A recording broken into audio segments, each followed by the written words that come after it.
Hello friends, how are you? I hope you are fine. तो friends, आज मैं इस वीडियो में एक ऐसी ट्रिक बताने वाला हूँ जिससे आप बहुत कम समय में अच्छा अंग्रेज़ी बोलना सीख जाओगे। तो चलिए बिना समय को लॉस किए उस ट्रिक पर बात करते हैं। तो देखिए आपके मोबाइल की स्क्रीन पर क्या लिखा गया है। तो देखिए आपके मोबाइल की स्क्रीन पर क्या लिखा गया है। सिर्फ टेंस पढ़ लेने से अंग्रेज़ी बोलने नहीं आता है। अंग्रेज़ी बोलने के लिए कुछ बेसिक जानिए जो कभी कोई शिक्षक नहीं बताते हैं।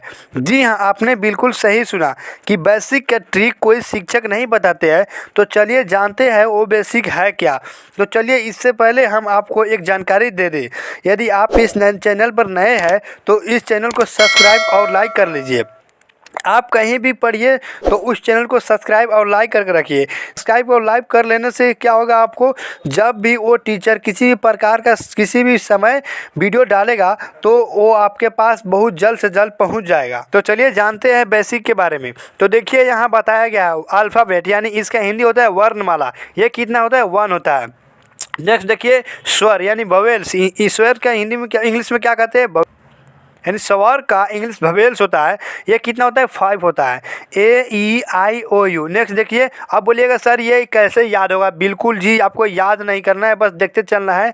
हम जल्द से जल्द यानी बहुत कम समय में आपको इंग्लिश बोलवा कर ही रहेंगे। तो नेक्स्ट देखिए व्यंजन यानी कॉन्सोनेंट्स, यानी इसके इंग्लिश होता है व्यंजन का इंग्लिश होता है कॉन्सोनेंट। ये कितना होता है? तो ए से लेकर जेड तक यानी ABCD इतना जेड तक, उसमें से 5 वोवेल्स को निकाल दीजिए, बाकी जितना वर्ड्स बचेगा उस सारी कॉन्सोनेंट कहलाती है। नेक्स्ट देखिए शब्द यानी word collection of A to Z, यानी A to Z बनकर क्या होता है? शब्द बन तैयार होता है। अब वाक्य कैसे तैयार होता है उसके बारे में बात किया गया है। नेक्स्ट देखिए सेंटेंस कलेक्शन ऑफ वर्ड, यानी छोटे छोटे वर्ड मिलकर वाक्य तैयार होता है। तो चलिए जानते हैं सेंटेंस होता क्या है। तो देखिए यहाँ बताया गया टाइप्स ऑफ सेंटेंस के बारे में, यानी टाइप्स ऑफ सेंटेंस यानी सेंटेंस कितने प्रकार के होते हैं। तो देखिए लिखा गया यहाँ there are 4 types of sentence, यानी सेंटेंस 4 प्रकार के होते हैं। वो कितने प्रकार, कौन कौन होता है 4 प्रकार? तो देखिए यहाँ बताया गया है। फर्स्ट में बताया गया सिंपल सेंटेंस, यानी सिंपल सेंटेंस यानी साधारण वाक्य। और नेक्स्ट देखिए इसका सेकंड में निगेटिव सेंटेंस बताया गया है ना, वैसा सेंटेंस जिसमें नहीं रहे उसे निगेटिव सेंटेंस समझेंगे। नेक्स्ट देखिए इंट्रोगेटिव सेंटेंस, यानी क्या, यानी क्वेश्चन मार्क के साथ रहेगा, यानी वैसा सेंटेंस जिसमें पहले क्या रहेगा उसे हम क्या समझेंगे, उसे क्या कहेंगे? इंट्रोगेटिव सेंटेंस कहेंगे। नेक्स्ट देखिए इंट्रोगेटिव प्लस निगेटिव, यानी क्या प्लस नहीं रहेगा और यहाँ क्या रहेगा?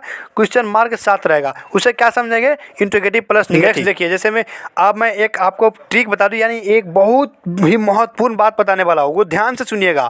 वही है जो इंग्लिश बोलने के लिए बहुत काम आता है। देखिए इंग्लिश बोलने के लिए जो बेसिक चीज़ होता है ना, वो होता है जीरो वर्ब, यानी उसे हम दूसरे शब्द में कहते हैं नॉन टेंस, यानी वैसा टेंस जिसमें कोई वर्ब नहीं होगा, वैसा सेंटेंस जिसमें कोई वर्ब नहीं होगा, यानी वो जीरो वर्ब होगा। उसमें वो तो सेंटेंस होगा बट उसमें कोई काम ही नहीं होगा। तो चलिए जानते हैं सिंपल जीरो वर्ब डिफिनेशन के बारे में। अब हम नेक्स्ट इसी वीडियो में पढ़ते चले जाएंगे simple zero verb, present zero verb या past zero verb, future zero verb. आप भागिएगा नहीं, आप स्किप करके मत देखिएगा, नहीं तो आपका कोई नॉलेज नहीं होगा, उसमें मेरा कोई दोस्त नहीं है। जब आप आधा अधूरा देख कर चले जाइएगा, बोलिएगा अरे बोलने नहीं आ रहा है इंग्लिश, जी नहीं, बिल्कुल नहीं आएगा, मैं पूरे दावे के साथ कर रहा हूँ। आप इस चैनल को सब्सक्राइब कर लीजिए और लाइक करके रखिए। मैं जब भी वीडियो अपडेट करूँगा वो तुरंत आपके पास जाएगा और फटाफट आप इंग्लिश बोलना सीख जाओ। तो चलिए zero verb, simple zero verb का डिफिनेशन जानते हैं। नेक्स्ट देखिए यहाँ देखा गया है that sentence there is no any kind of main verb. इसका मीन्स हुआ ऐसा वाक्य जिसमें कोई मुख्य क्रिया ना हो। मैंने बोला ना जीरो वर्ब, यानी वैसा सेंटेंस जिसमें कोई कार्य नहीं होगा। अब कैसे नहीं होगा? आप बोलिएगा जी वैसा कौन सा सेंटेंस जिसमें कोई कार्य नहीं होगा? जी हाँ, बिल्कुल नहीं होगा। देखिए यहाँ एग्जाम्पल के तौर पर दिखाया गया है, वह एक डॉक्टर है, ही इज ए डॉक्टर। क्या बताया गया? वह एक डॉक्टर है, ही इज ए डॉक्टर। इसमें तो कोई काम नहीं है ना, मैं पूरा बारीकी से समझाऊंगा, बने रहिएगा। नेक्स्ट देखिए वह एक शिक्षिका है, सी इज ए टीचर। यानी नेक्स्ट देखिए आप दिल्ली में हो, यू आर इन दिल्ली।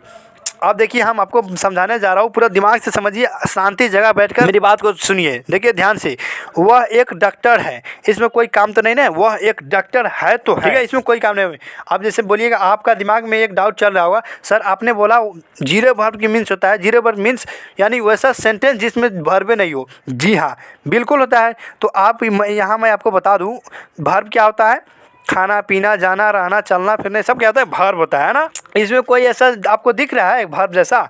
बिल्कुल नहीं दिख रहा है। जैसे वह डॉक्टर है तो आप बोलिएगा डॉक्टराना, कैसे डॉक्टराना बोल दीजिएगा, वो तो गलत रहेगा ना। अब यहाँ कोई यहाँ रहता से वह एक, जैसे वह खेलता है, अब जैसे वह पढ़ता है, तब पढ़ना, जाना, आना, खेलना, ये सब क्या है? वर्ब है। जी हाँ। अब मैं आशा करता हूँ, आई होप कि आप बहुत अच्छे से समझ रहे होंगे। तो चलिए नेक्स्ट समझते हैं क्या है। वह एक शिक्षिका है, शी इज ए टीचर। वह एक शिक्षिका है, वह शिक्षिका है तो है, वो टीचर तो है ना। आप समझ रहे हैं, मैं आशा करता हूँ आप बिल्कुल समझ रहे हैं, अच्छे से समझ रहे हैं।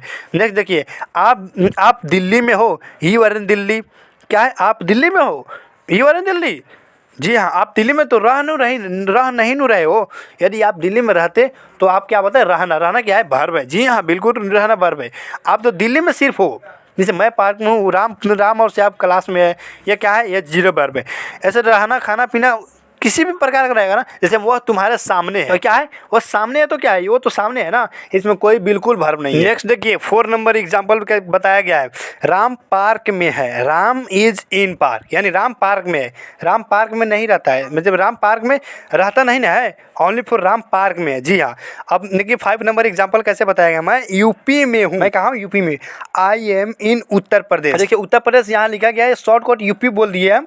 नेक्स्ट में हिंदी में लिखा गया शॉर्टकट, देखिए पूरा डिटेल से इंग्लिश में लिखा गया, मैं यूपी में हूँ, आई एम इन उत्तर प्रदेश। मैं यूपी में रह नहीं रहा हूँ। जी ना, बिल्कुल। यहाँ सेंटेंस में क्या दिखाया गया? मैं सिर्फ यूपी में हूँ। जी हाँ। नेक्स्ट देखिए 6 नंबर एग्जाम्पल कैसे समझाया गया है। वह क्लासरूम में है, ही इज इन क्लासरूम। वह क्लासरूम में पढ़ नहीं रहा है, चाहे बैठ नहीं रहा है, चाहे वह रह नहीं रहा है। यदि वो क्लासरूम में पढ़ रहा होता ना, तो इसमें ये सेंटेंस में चला जाता है। जी हाँ, ये सेंटेंस में चला जाता है, जीरो पर नहीं रहता, इसीलिए इसको जीरो पर कह रहे हैं। इसमें कोई वर्ब ही नहीं है। वह क्लासरूम में है, वो तो क्लासरूम में है तो है। जी हाँ, है, इसमें कोई वर्ब नहीं है। फ्रेंड्स, मैं एक बात आपको बता दूं, जिस तरह छत चढ़ने के लिए हमें कुछ सीढ़ियाँ की ज़रूरत पड़ती है, ठीक उसी तरह इंग्लिश बोलने के लिए हमें कुछ रूल्स फॉलो करनी पड़ेगी। वो रूल कहाँ से फॉलो करनी पड़ेगी? कहीं जाना नहीं है, कहीं पैसा खर्च करना नहीं है, बस इस चैनल को सब्सक्राइब करके रखना है, पूरा पकड़ कर रखना है, पूरा बोलते हैं ना, पूरा पकड़ कर रखिए। जब भी मैं किसी प्रकार का वीडियो अपडेट करूंगा, तुरंत आपके पास पहुंच जाएगा, और बहुत जल्द से जल्द आप देखकर एक दूसरे से आप क्या हो जाएगा, बहुत फास्ट इंग्लिश बोलने लगेगा। वो धीरे धीरे नहीं, बहुत फास्ट और सटीक लैंग्वेज में। तो चलिए मिलते हैं नेक्स्ट वीडियो में, तब तक के लिए जय हिंद, वंदे मातरम।